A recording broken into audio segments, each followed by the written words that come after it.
નમસ્કાર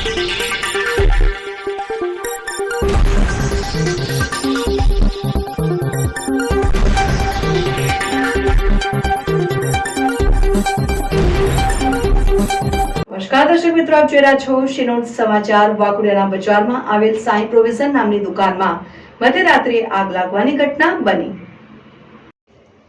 મધ્યરાત્રિએ Sai general provision સ્ટોરમાં આગ લાગવાની જાણ દુકાન માલિક, વેપારીઓ અને ગ્રામજનોને થતા મોટી સંખ્યામાં બજારમાં લોકો દોડી આવ્યા। એપોલો ટાયર કંપનીના ફાયર બ્રિગેડ દ્વારા આગ પર કાબુ મેળવવાના પ્રયત્નો હાથ ધરવામાં આવ્યા હતા। 2 કલાકની જહેમત બાદ આગ ઉપર કાબુ મેળવી લેવાયો। આગની ચપેટમાં દુકાનમાં રાખેલ સામાન બળી જતા દુકાન માલિકને નુકસાની વેઠવવાનો વારો આવ્યો છે। જોકે દુકાનમાં આગ લાગવાનું કારણ હજુ અકબંધ છે। મધ્યરાત્રિએ વાઘોડિયા પોલીસ પણ બજાર વિસ્તારમાંથી આવીને તપાસ હાથ ધરી છે અને આગની ઘટનાને લઈ થોડાક સમય માટે વીજ પુરવઠો પણ બંધ કરવામાં આવ્યો હતો।